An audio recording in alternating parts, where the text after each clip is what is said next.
I'm Thomas Empson. I'm going to be doing the next session, and I'm going to be joined by two external experts. But hopefully, for you all on the call, there's going to be a really nice segue from what Pippa and Andy have just been talking about.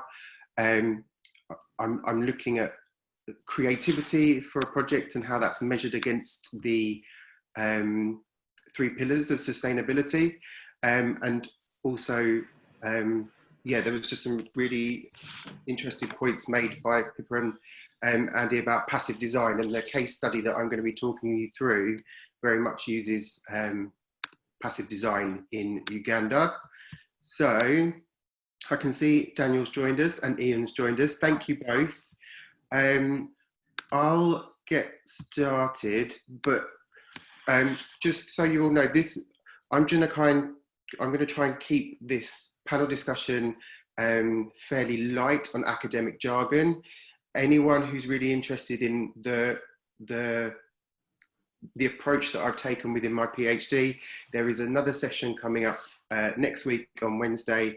There'll be information on how to sign up to that in the chat box, and that's also on LSBU's What's On, where me and my colleagues, other PhD students, will be talking about the research that we're doing within the Nathu Puri Centre. So my name's Thomas Empson. I am part-time sustainability project manager for London South Bank University, and I'm also a doctoral researcher with the Nathu Puri Institute for Engineering and Enterprise.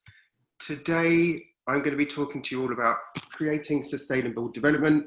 So I'm going to be challenging your understanding and perception of what makes something creative, deem something to be creative.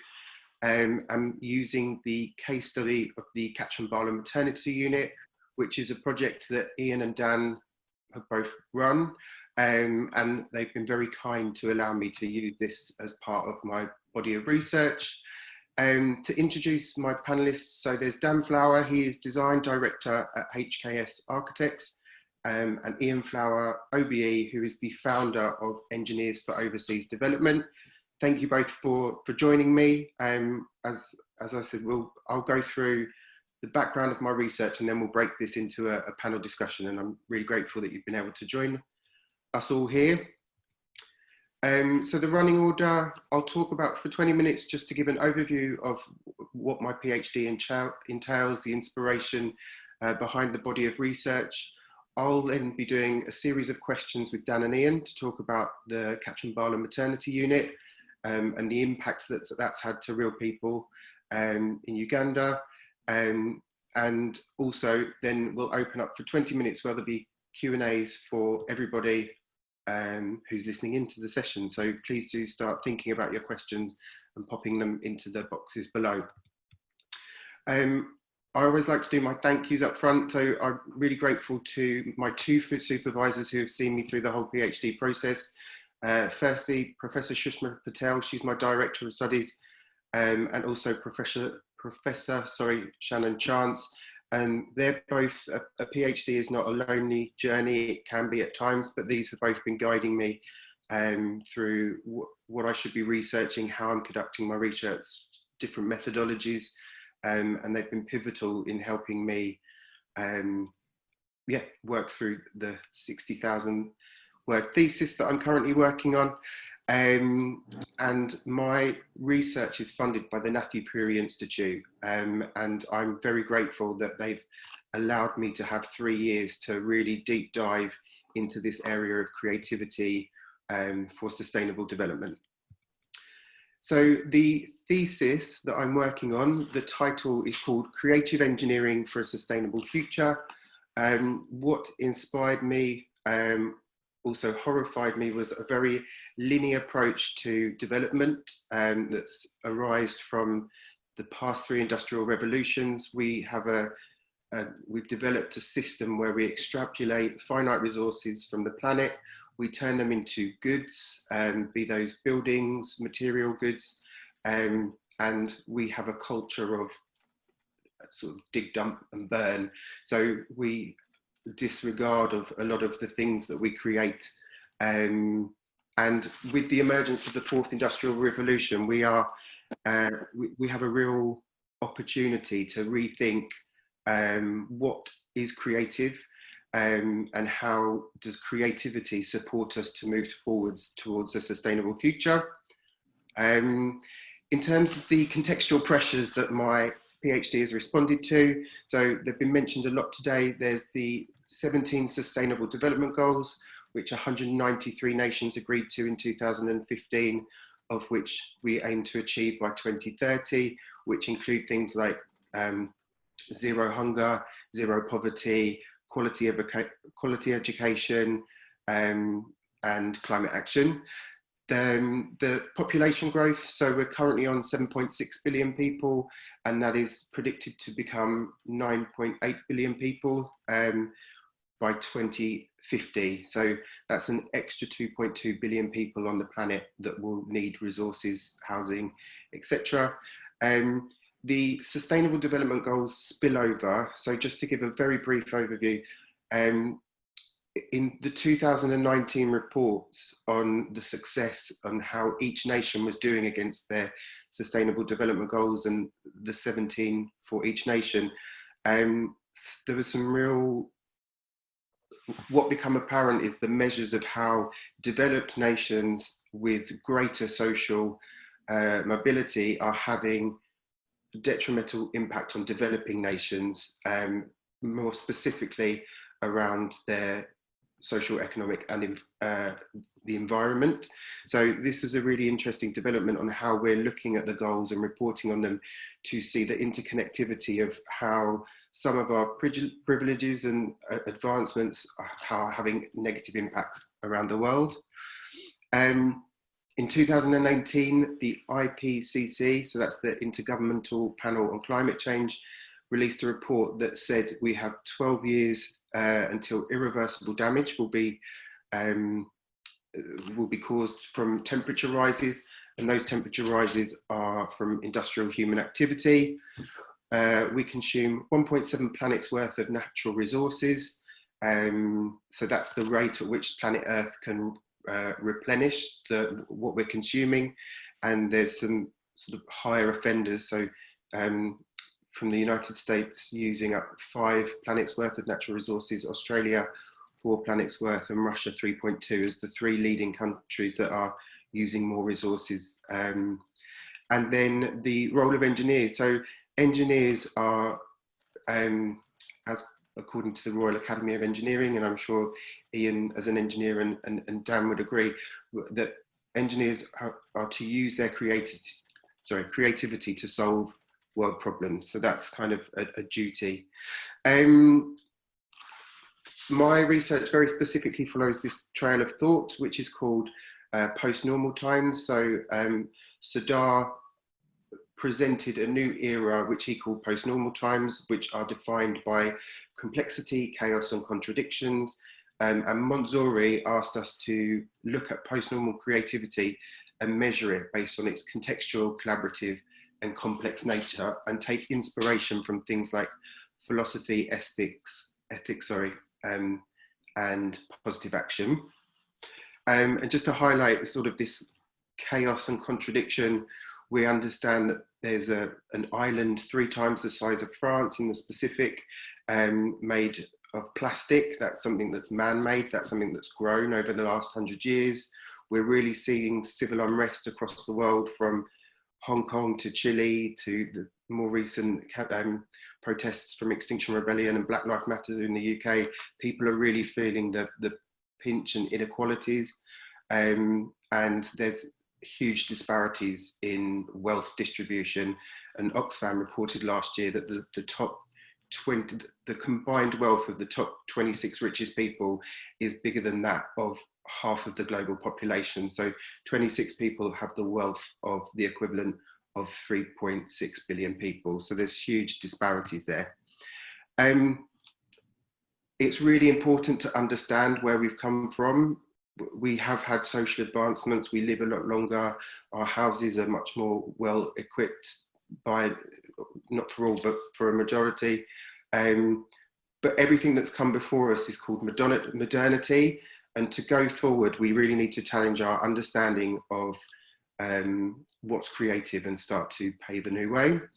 So I've developed this original model, and what it does is it measures the creativity of projects based on the impact, and that's impact against ecological impact, social impact, and economic impact. And this supports the pursuit of sustainable development. As I've mentioned, there's the 17 Sustainable Development Goals. I've used these as an opportunity to narrate what sustainable development means to a global community from now until 2030.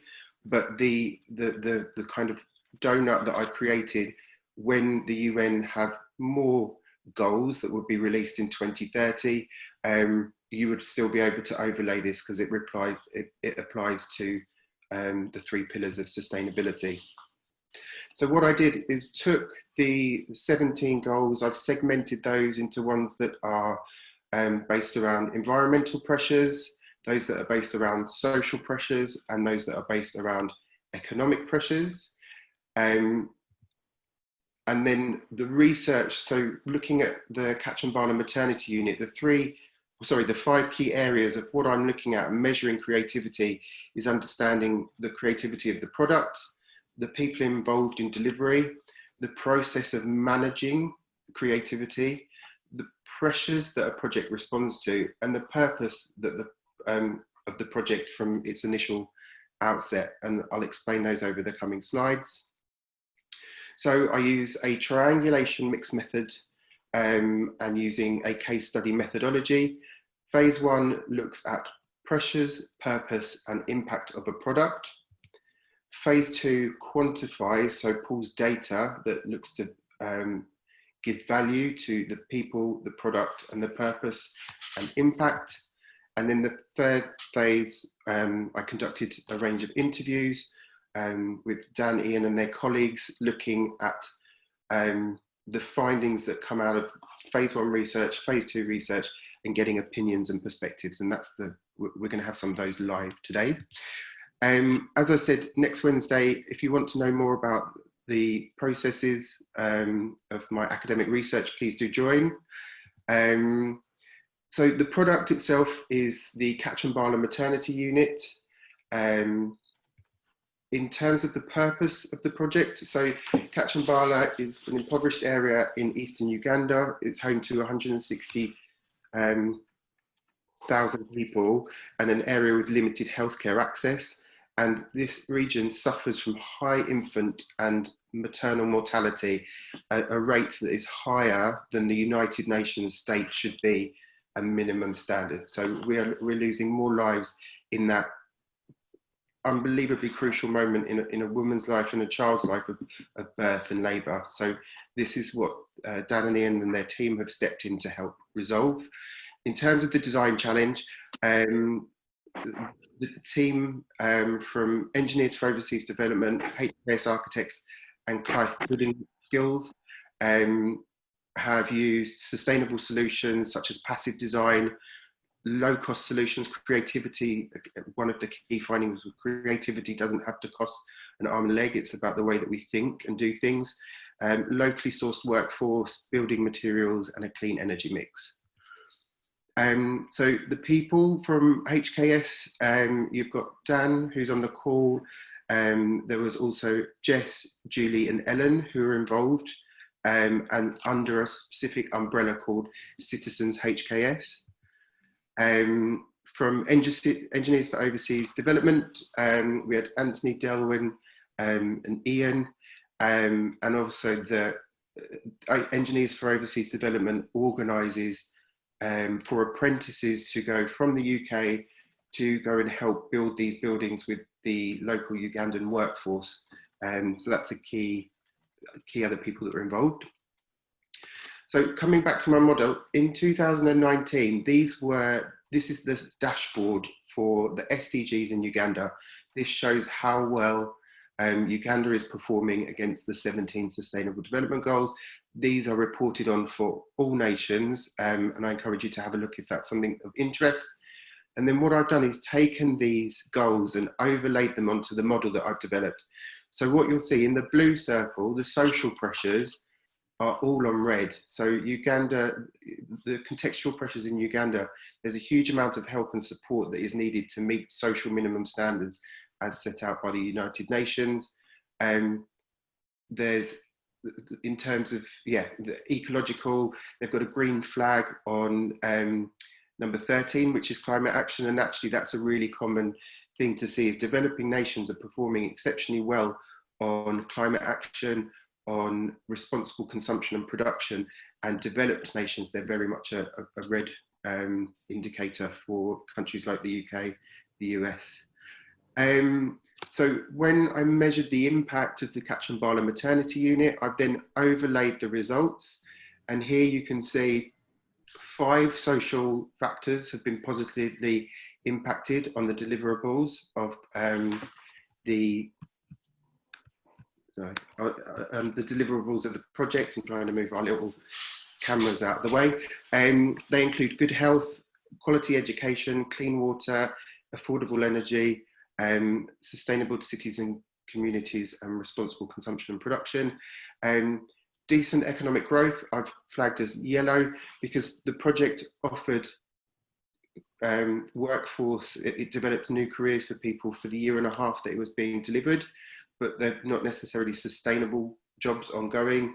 However, that said, in building the maternity unit, they have generated new jobs for staff working in the hospital and looking after mothers and children during and after birth. And then on the climate action, the project has used clean energy, it's used water capture, but one of the things noticed in the research was there was a lot of apprentices that were flown from the UK to Uganda to deliver the project. There was an understanding from the project team that that's had an impact on the environment from the CO2 that's produced from those flights. But Ian also discussed with me at length the carbon offsetting work that's been done in planting trees in and around the area, so that they're contributing to the environment. The project's been shortlisted or won a range of awards, from Fast Company to European Health Design Awards, World Architecture Festival, and A+ awards. And then, so what I did is, after measuring the impact that the project had in those different areas, from environmental to economic and social, I used this model that was developed by Kaufman and Bahito, which is the 4C model of creativity. I've adapted it slightly so that the bottom measures the impact of the project based on the 3 Ps, people, planet and profit. And the phases 2 and 3, so the interviews and the surveys that I do, looked at measuring the purpose, people and processes. So what I found was the Katchumbala Maternity Unit was a Pro-C creativity project, and it's had impact on the organisation, field, system of practice and market. And again, we'll be discussing that in detail. And an interesting adaptation of this model is when we're judging creativity and non-creativity, we can use this model to look at how people or projects are having negative impacts and start to challenge our language around creativity. So if something's having negative impact on people, planet or profit, we can challenge that as negative creative. The survey was completed by 8 colleagues, from 2 in the US, 1 in Uganda, 5 in the UK. Findings looked at where and when creativity was taking place the most. Delivery was seen to be the most creative part of the project. Second most creative part of the project was define. This is as voted by all of those taking part. Interestingly, engineers were involved most heavily in the 2 phases that were identified as being most creative. However, as voted by all people, Dan and Ian were the most important people in terms of steering the creativity of the project and the impacts that it achieved. So phase 3 was a body of interviews, and I'm currently in the process of analysing those and looking at what, key findings that's come out of that. So I hope that's given you all a little bit of an insight into where the inspiration has come from, and the argument that I'm trying to articulate through case study research. The next 20 minutes is going to be Q&As, where I'm going to be asking Dan and Ian questions I have, and I'm going to start with yourself first, Ian. So there's two questions. I'm very interested to hear how our brothers and sisters are doing in Kachumbala in the middle of COVID. I know that you've been in close contact with them, so it would be good to understand how they're doing and how they've been impacted by the pandemic. And then the following question is, what made you take up a 20-year career in looking to alleviate suffering in Uganda in Africa? What is it that motivates someone to dedicate so much of their life to such a great cause? Thank you. Can you hear me, Thomas? Is that okay? Yeah, we can hear you perfect. Good. So in terms of COVID, Uganda were quite slick in locking down very early, closed the airport in March, eventually had a curfew which still exists from nighttime curfew, and at one time prevented all travel apart from licensed commercial vehicles, except for travel on a bicycle or walking, or a motorbike travelling alone. And they've managed to reduce or keep low dramatically the number of sufferers. But now that they've been locked down for 8 or 10 weeks, they're beginning to relax at the wrong time. And the consequence tends to be that the virus is spreading now. It's been brought in by drivers who are Ugandans from adjacent countries. East Africa requires a road network to deliver important materials, food, petrol, and as a result, it is spreading now. So I think there are outbreaks in Umbali, the nearest city. I'm not aware of any COVID in the maternity unit at the moment. Okay. So that probably answers the current position. Yeah, no, that sounds brilliant. In terms of why to get involved, well, it all started, I suppose it started a long time before. I was very keen to be involved in such matters and actually drove over to Romania in 1990 and 1991 to give aid there, at a stage in my career where I felt I could offer help. But in 2000 I was invited to go on a charity trip, which I did, and at the same time was challenged to go out to the Gambia as part of the Institution of Civil Engineers and deliver some latrines in the Gambia, which we did. We invited volunteers, young volunteers, to go, thought of sending 2 and ended up sending 6 over a period of 10 weeks in pairs for a fortnight each. And really that's how EFOD began. We realized we could build not very sustainable latrines, but nonetheless latrines in a downtown area in Banjul, improve the life of some of the people in the immediate vicinity, very poor area. And then the youngsters who've been involved are insisting they continued. And since then it's just grown. So that's my answer for being involved for 20 years. Once you start, it's difficult to stop. Absolutely, and I do encourage anyone who's listening to, after our conversation, go and have a look at the EFOD website to see all of the different projects that you're having, from building schools to helping support economies around coffee and whatnot. So, you know, really brilliant work. Dan, I'm going to ask you a question. You know, this project, the original brief was set out around saving lives, and you could see that a decision was made somewhere that this project equally wanted to be as sustainable as it possibly could, although that wasn't part of the brief. I just wondered if you could articulate why you felt so compelled to ensure that the building was, you know, sustainable on top of the original brief. Thanks, Thomas. I guess it was important for us as architects and the practice that we're in when we began thinking about this, to ensure it was appropriate. At the point that we picked up the project began to develop an initial idea of I guess, a response to a request. The original request for the centre came from the health board in the district. It wasn't something that we dreamt up. It was something that we were asked for.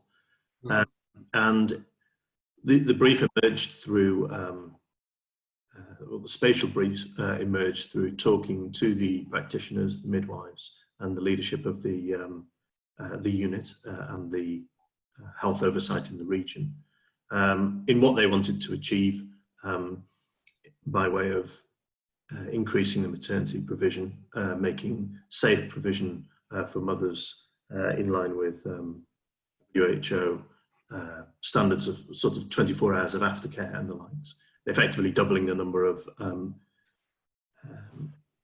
delivery rooms so that people weren't turned away if one lady was already delivering. On top of that, I mean, there was no overall sustainability brief. This is something that we kind of had to develop. But I think it sits in line with looking at what's appropriate and what works. And the work that I'd done with EFOD and was bringing HKS to do with EFOD. I'd been involved with EFOD in doing a number of buildings in the region and sort of 2 hours north in the town called Soroti. And so we had a number of probably about 6 or 7 buildings, a health centre and several storage facilities amongst them. And we'd learned quite a lot about what was possible, particularly to do with, I guess, resource management in and around the site. So what you do with rainwater, what you do with natural ventilation, what you're able to do with natural daylighting and solar systems. And so we kind of overlaid some of our experience and tested that with the leadership of the centre as to whether they approved of the ideas of us designing this centre in a very low resource setting. So it was important that when we made our decisions in the design, we thought about what would happen if that resource was taken away, be that electricity or water, for instance. Would the centre be able to stand alone if these things were removed? And that's kind of what began to drive the inclusion of rainwater harvesting systems. The way I was involved with this work in Uganda is after a year of the first charity trip that Dad went on, I worked a year out as an architect. I had a little bit of money to spend because I'd saved a bit, and got invited on the same trip to return next year. And the first job I did was nothing to do with architecture at all. It was to put rainwater harvesting systems on roofs, because sloped roofs on schools can collect water. It was just a matter of putting gutters up. So one of the earliest lessons that we learnt was to make use of all of the resources that you have in a given site. And I think it's just good architectural practice to understand and analyse what resources you have around a given site, what there is a lack of and what there is an abundance of, and to be able to collect and distribute those, to use the building as a point of kind of best use or a collection and distribution of those various things, be it solar power, water. So yeah, it came as sort of second nature that when you look at how a building is to survive, when you turn any one of these systems off, it's still got to be able to execute its function, because we don't have a control, much as we like control over things. We don't have a control as to when babies are going to be born. It's a 24-hour-a-day effort. It's a 7-day-a-week and 365-day-a-year thing. So that really drove the response, in that we don't have a timing on these things, and the centre would have to be ready at any time of day, any day of the year to respond. Brilliant. Just I've flashed up. Thomas, can I jump in a second? Yeah, please, Marion, yeah. We've done over 30 projects at EFOD, and actually it started off with engineers. And apprentices were a bit of an exception to this. Mm-hmm. So there's only 2 schemes delivered by a group of apprentices, designed by engineers and architects. This is one, a grain store's another. It really started off as challenging engineers as part of their training to just give 2 weeks of their leave to go out to Africa in pairs and to supervise the construction of schemes that benefit the recipients. Mm-hmm. So we've learned over a number of years that we've got to have a strong team who want the building. My second project, I recommended it to a group not far from Kachumbala to build some latrines at the showground, and they wanted them, but they didn't maintain them. Mm-hmm. So since that time, we've always waited for the invitation to deliver something. And the second thing we've done is tested whether or not we believe they could run it. Mm-hmm. And having established we believe they could run it, we then sought a group of youngsters in the construction industry that will be able to deliver. So groups spread from Cardiff, where we founded it, to Bristol, Birmingham, Manchester, London. And then South West Wales, around Carmarthenshire, was the one that delivered this particular project. Although we had architects in London, engineers in Cardiff, and then we had apprentices from South West Wales. Now, my ambition has always been to link engineers and apprentices, because I think it's two crucial groups in the industry that we keep apart and we shouldn't. Mm-hmm. I think the apprentices can teach the engineers and architects as much as the engineers and architects can teach the apprentices. And on this particular scheme, we did quite well. Better than we think might it have been if the architects and the engineers and the apprentices were from a closer geographical area, so they could have worked together better, but we did pretty well in the circumstances. I think it's quite interesting now that we're all attending a conference, and we're now used to 10 weeks of looking a bit more at our laptops and screens than we previously did. And this perhaps points a direction that we might have been able to form a virtual team and kind of get closer links between the design and the delivery of the scheme. So maybe when it comes to the next one, we'll be a little bit more prepared and a little bit more able to sort of connect at long distance and make an improvement to the way that we design and deliver it. Brilliant. So thank you for that. Dan, I'm going to ask you the next question, and it's around, can you just talk everyone through the process of how you used the land that sort of was under your feet to build the bricks that made the building? Because I think that that's just a really interesting concept, how that come about. Yeah.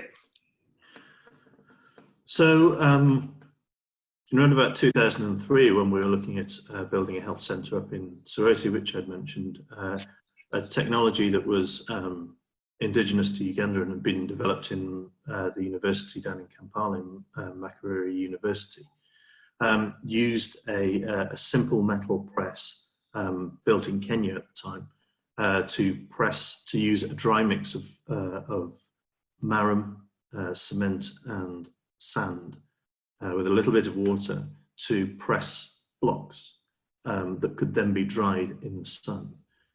This became quite interesting to us, and we connected with the university and ended up using that technology for a couple of reasons.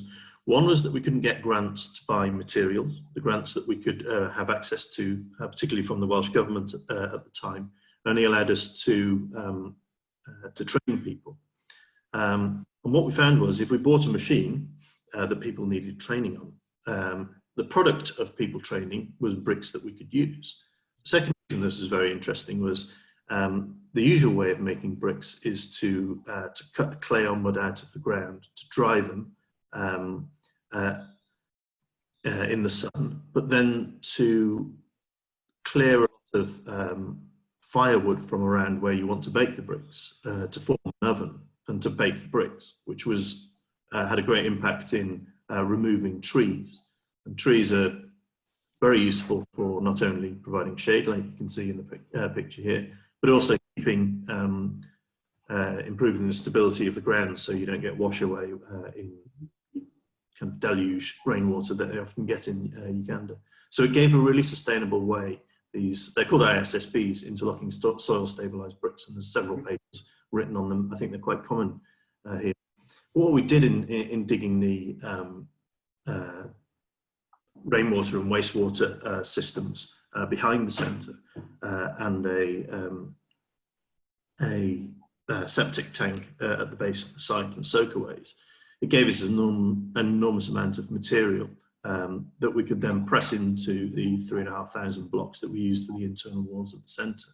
So it was something that we trialled in our building through a number of years and a number of projects.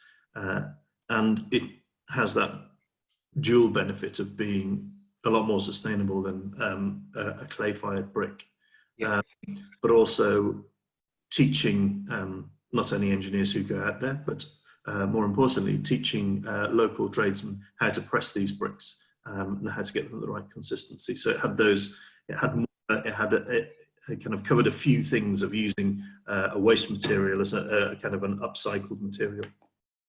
Yeah, brilliant. And I remember having conversations with Robert in the interview process and saying how a lot of the workers that worked on the projects then took those skills back when they were developing and modifying their own homes.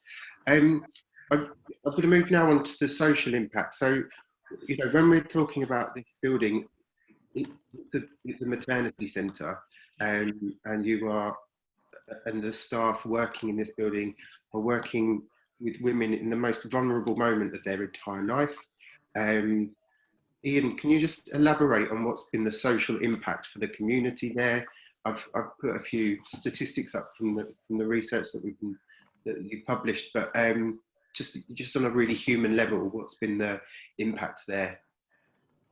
Well, we were actually building a grain store, a mill, and we managed to get a visit from the First Minister for Wales. And while he was there, the chairman of the health committee, Robert DBU, interviewed, together with the local senior, run of the council elected member called the LOC5, with a wonderful name, William Wilberforce, determined they had to give the First Minister a further challenge. And they pressed into his hand a challenge to build a maternity unit, because the building on your previous photograph showed our new building to the left, the existing building to the right. It was a 1950s building erected during colonial times and was still operating all those years later. So when the challenge came, we went to find it and looked at the staff who were on site and discovered the 21 staff meant to be working there, but they had 18, we thought was very good. There were loyal staff. We knew the chairman of the health committee, and we sat down and talked to them about what they really needed. Thankfully, Dan was with us, so rather than an engineering brain, you had an architect's brain as well to analyse what they're really saying. And we determined there were three key things we really wanted to do. We wanted to reduce mortality among mothers and babies. That was absolutely crucial to us. We knew that only 60% of women delivering in Kachumbala were coming in that area, were coming to the centre. 40% were not coming. They got no money, got no drugs, but besides, there were only two rooms rather, for 3 to 5 deliveries a day. Women were often delivering and put straight on the floor. So we wanted to increase the number of referring to the medical centre. And the other thing we want to do is reduce the number of referrals to nearby hospitals because there's no ambulance. Mm-hmm. And they're normally referred to a hospital that's about 20 kilometres away, but it's a different language spoken in the hospital, so women simply don't want to go there. So they were our key drivers: reduce referrals, reduce death, increase deliveries within the centre. That's what we wanted to do. Mm-hmm. And we've been successful in every one of them. Mm-hmm. When we first went with 3 or 4 midwives, we rose to 5 midwives at one time. One's now been dispensed to another local health centre. Ironically, she was the driver among the midwives, a lady called Julianne, wonderful lady, but very poorly qualified. Mm-hmm. And we've just been able to get a grant to send her back to medical school to enhance her qualifications. She might be the poorest qualified, but by gum, she's the biggest driver into getting this thing done and making sure it runs well. So really, in terms of what we sought to do, we've saved babies' lives. We've certainly improved the birth conditions. There's 2 labour suites. There's 10 or 11 beds for them to lie on and recover. And for the maternity staff, I was there in February, because every time I go, I call in. And they had 26 trainees from the next city living on the site for a period of 5 days in various rooms and accommodation, training under the midwives working the centre, which is a remarkable achievement because they're now acknowledged as being not having the best premises, but being one of the most advanced medical and maternity units in the district. Wow, fantastic. I've got one more question and then I'm going to hand over to the audience. So I do encourage you to, if you've not yet, sorry, I've not looked at the question and answer box, please put some questions in there. So there's obviously the economic impact with local workforce, the apprentices that you took from Southwest Wales. But one thing that I was really interested that come out from the research, and I just wanted to ask you both, what's been the impact of working on a project like this for your companies? So Dan, I know that this was one of the pilot projects for Citizens HKS. Has this influenced the way that you work on other projects? Has there been any cultural change? And also for Ian on and just Engineers for Overseas Development, has there been any cultural change? You're absolutely right. I mean, I was fortunate to learn of the Citizen HKS program that was run by Ellen Mitchell out of the Dallas office, which is the global HQ for HKS. Just at a time it was emerging as an idea. Our US office had made a commitment in the US called the 1% Solution, which was kind of a donation of pro bono hours for projects. And so Katchumbala Maternity Unit came right at the right time. HKS has great history in its practice of health architecture. And so this really took them to another dimension of what it was to deliver health there. It was one of the first projects that was taken on by the scheme, and it's been seen as a resounding success internally. But as Thomas alluded to, we've supported both our own efforts and those of EFOD to submit for awards to get some recognition for those who took part, but also to kind of raise our profile in as a practice in showing people that we think at different scales and test our abilities, and also want to practice architecture in a way that gives back to some of our global neighbours in ways that we weren't perhaps able to do 20 and 25 years ago, but we are able to do now. So it has changed. Just it's been held up as a kind of partly as a model of good practice or good thinking internally. We applied the AIA Coats Top 10 Awards, looks at sustainable development in architecture, and we placed this as a submission. And it's been seen as something that we've begun to change our design methodology, not just because of this project. It was kind of one of the things that helped change the way we think, in that how do you think appropriately where HVAC systems and a lot of the mechanical and electrical systems that we would routinely put in buildings globally aren't appropriate. Can we think about what happens when you need to use passive measures? So it's really been part of driving that conversation. Brilliant. And Ian, so I mean, I know that EFOD have been working in this space for over 20 years, and when I talk about the impact on the organisation, it may be that there's been less from this because it's just a continuation of what you naturally do. But one thing that I found coming out of the interviews was the impact that you would say for a young apprentice engineer who came out to work on a project such as this, the impact and influence that that's had on their careers going forward. So the types of projects that they choose to work on. Do you think that the experience of EFOD influences that in any way? Well, I think EVA were designed to enhance the training of young construction professionals. That's its objective. By capitalising upon their desire to improve society, improve life for society, some of those poorest in society. So you've often got very youngsters straight from education, tertiary education, that want to make a difference at the time of their career they can.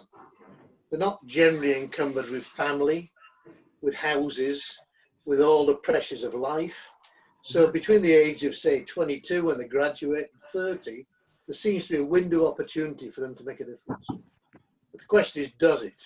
And the answer is overwhelmingly yes. Colleagues of mine who interview or prepare people to interview for professional qualifications say they stand out for a mile. They go out as boys and girls and come back as men and women. It makes a dramatic difference to their career. For this particular project, did it make a difference? Well, it did, because it's the highest quality scheme we've done. Earlier on, we were building latrines, we were building commercial buildings, grain stores. Quite simply, as long as it's structurally sound and it looks okay from the outside, that's all those buildings mattered, really.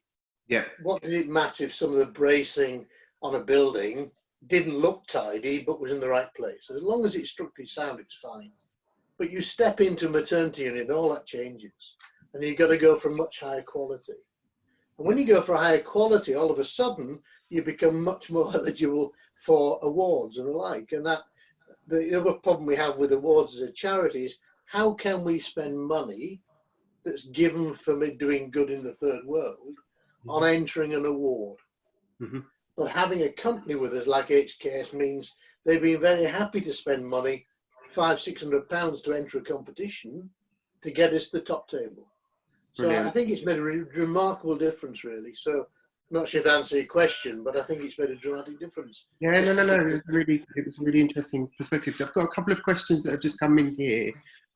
First one is, what are the main upcycled local wastes from building the units in Uganda? Could the same waste reuse strategies to be implemented in other countries for sustainable buildings?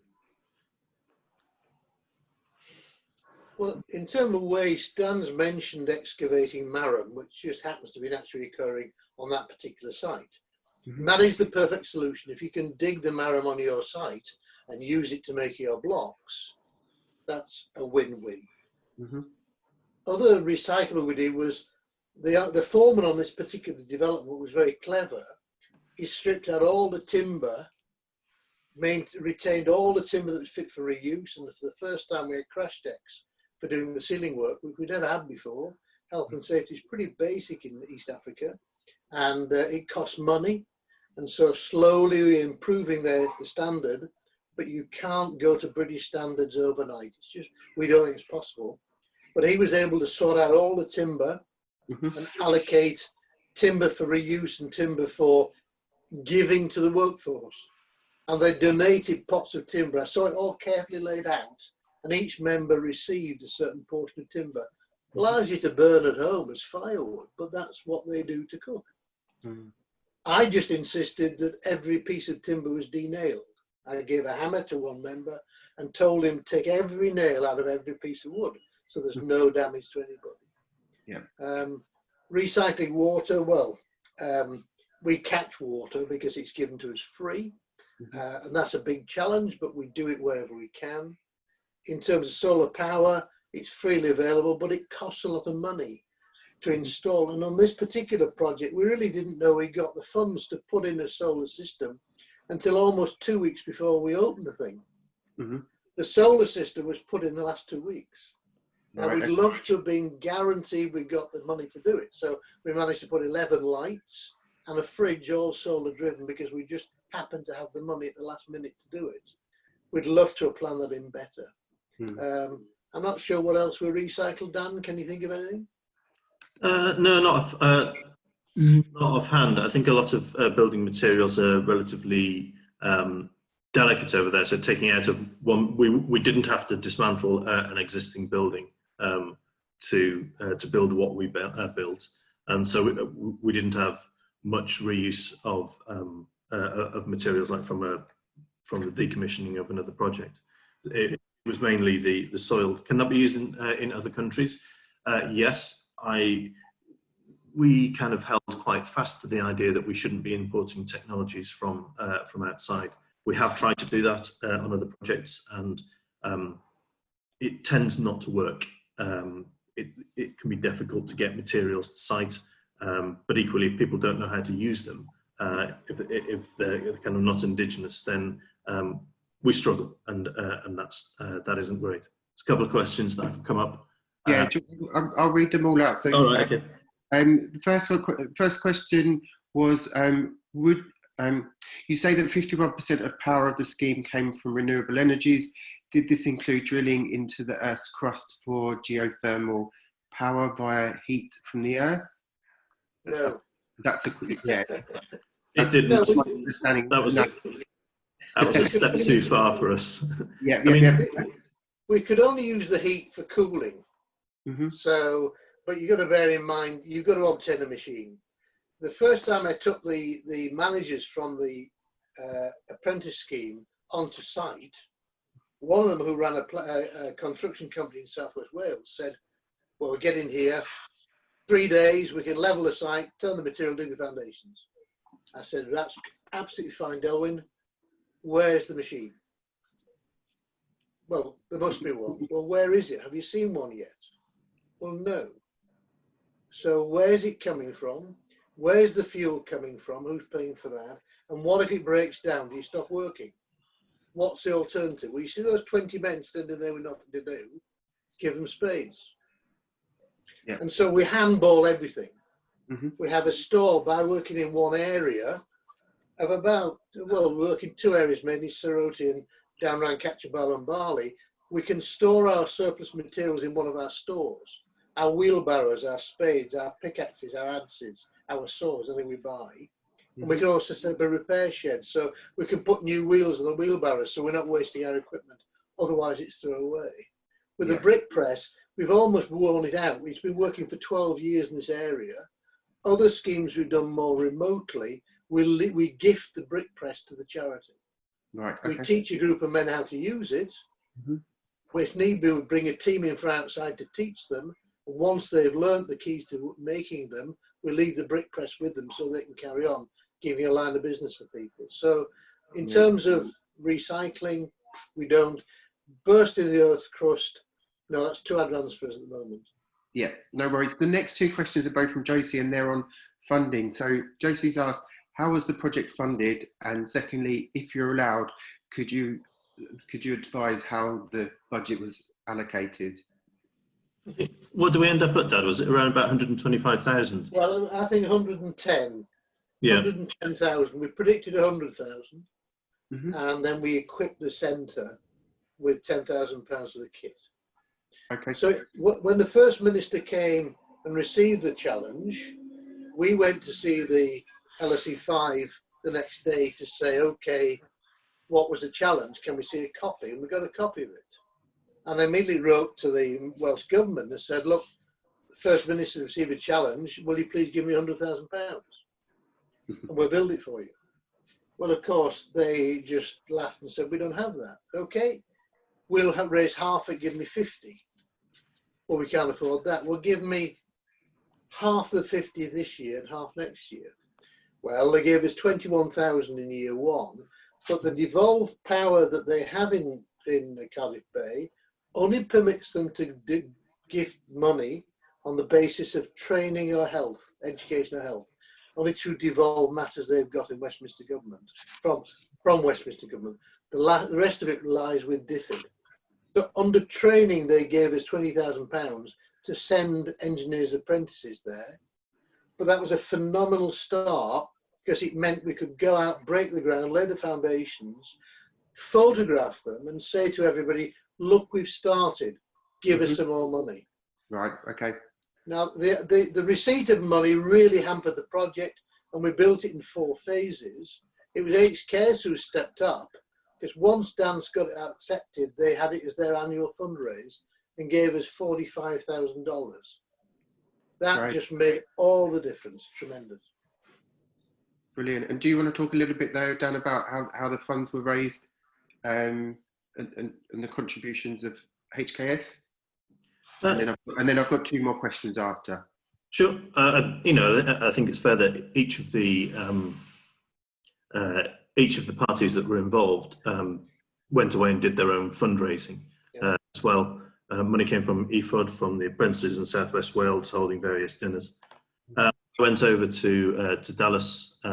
We do a fundraiser once a year as a company and choose a charity, and we put the centre forward. So I went over there and talked at the beginning of a kind of a week or a month of donations, and we just talked about it internally. Thankfully, we were about halfway up, and the question was quite simple, which was, can you spare anything to help us continue? And the company was about 1,400 people at the time, dug pretty deep into their pockets, and we received about $45,000, and we're absolutely delighted. But it was just showing people what had already been achieved, what HKS was involved with, and that some of their young staff members were giving their time to work on the project. And then people's generosity kind of came forward, that they wanted to see the thing completed, and they loved the fact that the company was getting involved with something in that part of the world, which was just exceptional and humbling that you know, people rally around that cause. Brilliant. And then can I just say, the CYFLE, CYFLE is Welsh, meaning it means opportunity. And again, they were very efficient at raising money, having days in Ammerford raising money, getting grants from plumbing charities and other charities, building charities. So they're extremely helpful too. They're fantastic. Brilliant. The next question was, could the hospital benefit from underfloor heating systems from when temperatures drop at night? I don't know if... I typed an answer on that, and I said temperatures do drop at night. They tend to not get below about 7 or 8 degrees. You could do that, but again, the difficulty we had in doing it is there isn't there aren't really systems available to do that, and we're very nervous about sort of inventing our own system of putting water under a slab. We didn't know whether the pipes would get damaged, which would, you know, a failure in an underfloor heating system would render the space that it failed useless. So we're quite careful about that, and because there aren't any indigenous systems there, and we didn't want to import. What we did do in equipping the centre was to make sure that things like beds and blankets were provided for all of the attendees in the ward. So each of the 9 beds, or total of 11 beds in the centre, was equipped with its own set of bedding and blankets, so that people are able to keep warm. The window systems that we use can be shut, so you can stop the cross ventilation at night. Eventually, I think systems like these will find their way. Solar water heating systems really weren't available there 15 years ago, and now you've begun to get proprietary systems available a little bit more locally or from the capital. And I think that that's the tipping point at which developments like these should consider using them. If you have a kind of a support system within the country, in that if something goes wrong, you've got somebody's contact details that you can say, well, you installed the system, can you come back and look at it? Because if it fails and the centre can't, the building can't work because of that, and we're all 3,000 miles away, then that's not very helpful. So there are tipping points, and these technologies do change and become more available. That's at the point at which I think they should be considered for use. Yeah, Brilliant. so EFOD developed a homemade solar heating system, but actually if it failed, they'd never fix it. So if we're going to install it, we'd put a proprietary one that are now available. Brilliant. I'm very conscious we're now going to go in. Now's the timing for the lunch break, but Kerry's asked if you can give a very quick, brief answer. Kerry's asked how important is collaboration with private versus public bodies to help support sustainable communities design projects? Can this model be mirrored in cities?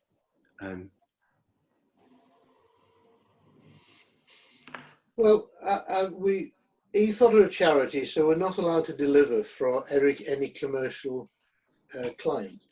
Mm-hmm. We have to make sure the client is either a charity, an ungoverned organisation, or in this case was a government body, but there's no one going to profit.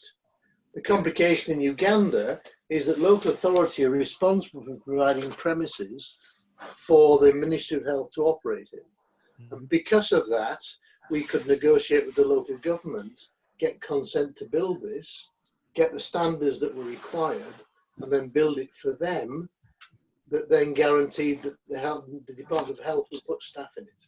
Yep. Okay. So I think that we could work very well with those two bodies with no individual profiting from it, but the community as a whole. Brilliant. Thank you.